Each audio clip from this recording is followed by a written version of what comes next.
Philosophy कह रही है कि आत्मा है जी दूसरी कह रही है नहीं आत्मा नहीं है ब्रह्म है। तो यहां जब ये हमने कंफ्यूजन देखा तो हमें बात हजम नहीं हुई क्योंकि अनुभव में हमें आत्मा नहीं। कोई तो कह रहा है कि आई एम ब्रह्मस्मि, मैं ब्रह्म का अंश हूं। कोई कह रहा है मैं आत्मा हूं और कोई फिलॉसफी कह रही है कि मैं दास हूं, प्रभु अलग है दास अलग। अब ये मिला कि आत्मा को महसूस करने के लिए आपको बहुत कठिन तपस्या करनी पड़ेगी। अब जो चीज है हमारे अंदर उसके लिए तपस्या की क्या जरूरत है, वो तो हमें ऐसी आसानी से मिलनी चाहिए। जी तो या वो है नहीं। प्रश्न सदा से रहा है हमारे अध्यात्म जगत में और आम आदमी भी उसको विचार करता है, चाहे वो नास्तिक भी हो जी वो भी विचार करता है, मैं कौन हूं, जो मैं बोल रहा हूं वो कौन है, क्योंकि शरीर तो यही रह जाएगा। जी गोयल साहब, एक प्रश्न सदा से रहा है हमारे अध्यात्म जगत में और आम आदमी भी उसको विचार करता है, चाहे वो नास्तिक भी हो जी वो भी विचार करता है, मैं कौन हूं, जो मैं बोल रहा हूं वो कौन है, क्योंकि शरीर तो यही रह जाएगा। जी तो ये प्रश्न हमारे अंदर भी आया कि मैं कौन। अब हमने जब अपने शास्त्रों को पढ़ा तो उसमें बड़ी भटकाव था। कोई तो कह रहा है कि आई एम ब्रह्मस्मि, मैं ब्रह्म का अंश हूं। कोई कह रहा है मैं आत्मा हूं और कोई फिलॉसफी कह रही है कि मैं दास हूं, प्रभु अलग है दास अलग है। वो कहते हैं कि आत्मा ही परमात्मा है, तो दोनों बातों में तो मिलन ही खा रहा है। जी, ये एक ज्यादा चलन में है जी ये शब्द हमारे धर्म में कि आत्मा होती है, क्योंकि हमें इसके अलावा कुछ बताया ही नहीं गया। लेकिन और थोड़ा फिल्टर करेंगे, थोड़े अपर लेवल में जाएंगे जहाँ पे चर्चाएं होती हैं तो लोगों को कहते सुना होगा आई एम ब्रह्मस्मि। जी जैसे स्वामी विवेकानंद जी ने कहा था कि आई एम ब्रह्मस्मि, मैं ब्रह्म का अंश हूँ।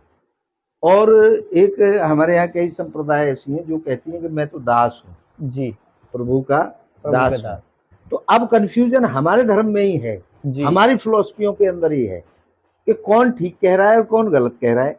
एक फिलॉसफी कह रही है कि आत्मा है, जी दूसरी कह रही है नहीं आत्मा नहीं है ब्रह्म है।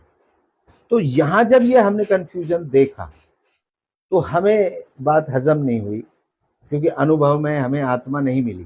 जी अब ये मिला कि आत्मा को महसूस करने के लिए आपको बहुत कठिन तपस्या करनी पड़ेगी।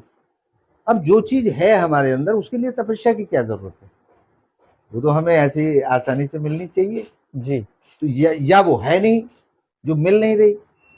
तो यहां पर जब ये पॉइंट आया हमारे विचार में तो हम फिर और आगे बढ़े। मैं थोड़ा सा रुकूंगा, ये एक और सवाल लूंगा। इसका मतलब आप आत्मा को सीधी सीधी नकार रहे हैं कि आत्मा है ही नहीं? बिल्कुल आत्मा होती ही नहीं है, आत्मा बिल्कुल नहीं होती, ये तो केवल मान्यता है, लोगों ने ठोक ठोक के हमारे बचपन से भर दिया है। तो बड़े बड़े ऋषि मुनिया भी कहते हैं। नहीं, ऋषि मुनि का क्या अनुभव रहा है मैं नहीं उनको टिप्पणी दूंगा कि उन्होंने गलत लिखा है, उन्होंने जो अपनी समझ से लिखा है। लेकिन मैंने जो लिखा है वो अनुभव से लिखा है और अपने अनुभव से नहीं, आप सबके अनुभव से लिखा है।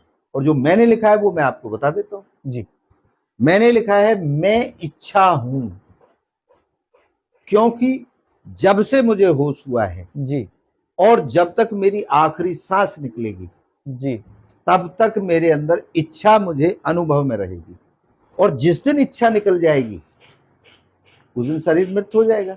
बिल्कुल। तो जो मैंने लिखा है मैं इच्छा हूं, शरीर मेरा साधन है, शरीर के अंदर इच्छा है, बिल्कुल। शरीर को जो चलाती है वो इच्छा चलाती है, और नाम मेरी पहचान है।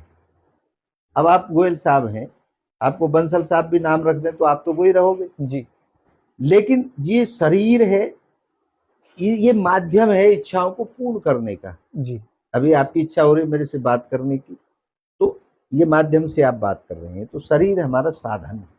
ये मैंने उसमें लिखा है अनुभव के आधार पे कि मैं इच्छा हूं, आत्मा हूं ही नहीं। तो जिस तरह से हमारे वेदों में पुराणों में भगवान की प्राप्ति के लिए तपस्या लिखी है, यज्ञ लिखे है, नाम जप आजकल बड़े ट्रेंड में चल रहा है कि नाम जप की महिमा भी हमारे संत बताते हैं, इस बारे में क्या कहेंगे आप? देखिए, संतों की अगर मैं बात करूं तो मुझे तो इसमें बहुत ज्यादा काफी चीजों में पाखंडवाद नजर आता है। हमें जहां से भी भेजा गया है, जो भी हमारे ग्रंथों में लिखा है, मैं सबका सम्मान करता हूँ। जी। सबने बड़ी मेहनत की, सबने अपने अपने दृष्टिकोण दिया है, मैं उनको गलत नहीं कहता, वो सब अपनी जगह